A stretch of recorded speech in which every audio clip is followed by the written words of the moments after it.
Students நம்ம இன்னைக்கு எதை பற்றி பார்க்க போகிறோம்னு பார்த்தீங்கன்னா பேச்சுலர் ஆஃப் ஃபிசியோதெரபி கோர்ஸ் பற்றின டீட்டெயில்ஸ் தான் பார்க்க போகிறோம். Course duration and course join பண்ணுறதுக்கான எலிஜிபிள் க்ரைட்டீரியா என்ன சப்ஜெக்ட்ஸ்லாம் கவர் பண்ணுறாங்க, கோர்ஸ் கம்ப்ளீட் பண்ணவங்களுக்கு என்ன மாதிரியான ஜாப் ஆப்பர்ச்சுனிட்டிஸ் அவைலபிளாக இருக்குது, எந்த செக்டர்ஸில் ஒர்க் பண்ணலாம், இந்த டீட்டெயில்ஸ்லாம் தான் பார்க்க போகிறோம்.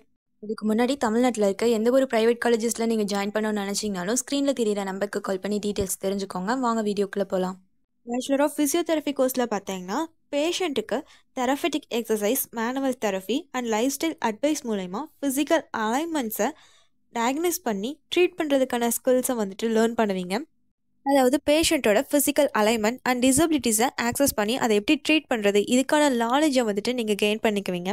இந்த கோர்ஸோட டியூரேஷன் பார்த்தீங்கன்னா 4 years டியூரேஷனில் இருக்க அண்டர் கிராஜுவேட் டிகிரி ப்ரோக்ராம். இந்த கோர்ஸ் ஜாயின் பண்ணுறதுக்கான எலிஜிபிள் க்ரைட்டீரியான்னு பார்த்தீங்கன்னா 12th சயின்ஸ் ஸ்ட்ரீம், அதாவது physics, chemistry, biology or mathematics சப்ஜெக்ட்ஸில் மினிமம் 50% அக்ரிகேட் மார்க்ஸோட கம்ப்ளீட் பண்ணியிருக்க ஸ்டூடெண்ட்ஸ் இந்த கோர்ஸ் ஜாயின் பண்ணி படிக்கலாம்.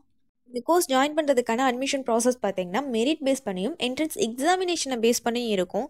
இந்த கோர்ஸ் பார்த்தீங்கன்னா செமஸ்டர் பேஸ்டு சிஸ்டமில் ப்ரொவைட் பண்ணிகிட்ருக்காங்க. இந்த கோர்ஸில் ஸ்டூடெண்ட்ஸ்க்கு என்னென்ன சப்ஜெக்ட்ஸ்லாம் கவர் பண்ணுறாங்கன்னு பார்த்தீங்கன்னா first aid and CPR, pathology, orientation to physiotherapy, introduction to treatment, research methodology, exercise therapy, electrotherapy, general surgery, orthopaedics and sports therapy, allied therapies, neurology and neurosurgery, community medicine, இது போல் இன்னும் சில topics and subjects எல்லாமே cover பண்ணுவாங்க. அடுத்து இந்த course pursue பண்ணுறவங்களுக்கு என்ன மாதிரியான ஜாப் ப்ரொஃபைல்ஸ் இருக்குன்னு பார்த்தீங்கன்னா physiotherapist, researcher, home care physiotherapist, sports physio rehabilitators, medical coding analyst, இது போல் நிறைய பொசிஷன்ஸ் இருக்குது. கோர்ஸ் கம்ப்ளீட் பண்ணுற ஸ்டூடெண்ட்ஸ் எந்த செக்டர்ஸில் ஒர்க் பண்ணலான்னு பார்த்தீங்கன்னா ஹெல்த் இன்ஸ்டிடியூஷன்ஸில் ப்ரொஃபஸராக ஒர்க் பண்ணலாம், defence medical establishment, old age homes, health and fitness centre, rehabilitation சென்டர்ஸில் எல்லாமே அவங்களுக்கான ஆப்பர்ச்சுனிட்டிஸ் இருக்குது. அது மட்டும் இல்லாமல் ஃபிசியோதெரபி எக்யூப்மெண்ட் மேனுஃபேக்சரிங் கம்பெனிஸ்லையுமே ஒர்க் பண்ணலாம். அவங்களுக்கான ஆவரேஜ் சேலரி பேக்கேஜ் பார்த்திங்கன்னா எக்ஸ்பீரியன்ஸ் அண்ட் பொசிஷனை பொறுத்து 2 lakh to 8 lakh per annum வரைக்கும் ஏர்ன் பண்ண முடியும்.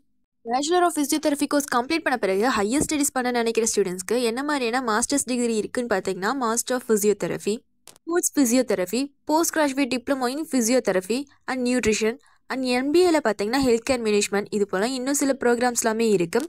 இந்த கோர்ஸ் எந்த காலேஜஸ்லாம் இருக்குது, எவ்வளோ ஃபீஸ் வாங்கிட்டு இருக்காங்க, என்ன மாதிரியான அட்மிஷன் ப்ராசஸ் இருக்குது, கோர்ஸ் பற்றினா ஃபர்தர் இன்ஃபர்மேஷன்ஸ் தெரிஞ்சுக்கணுன்னாலும் ஸ்க்ரீனில் தெரியிற நம்பருக்கு கால் பண்ணி டீட்டெயில்ஸ் தெரிஞ்சுக்கோங்க. இதுவரை சொன்ன இன்ஃபர்மேஷன்ஸ் உங்களுக்கு யூஸ்ஃபுல்லாக இருந்தால் நம்ம சேனலை சப்ஸ்கிரைப் பண்ணிக்கோங்க. கூடவே அந்த பெல் ஐக்கானே கிளிக் பண்ணிக்கோங்க. அப்போ தான் நம்ம போடுற காலேஜ் அண்ட் கோர்ஸ் பற்றின யூஸ்ஃபுல்லான இன்ஃபர்மேஷன்ஸ்லாம் உங்களால் உடனே தெரிஞ்சுக்க முடியும். தேங்க்ஸ் ஃபார் வாட்சிங்.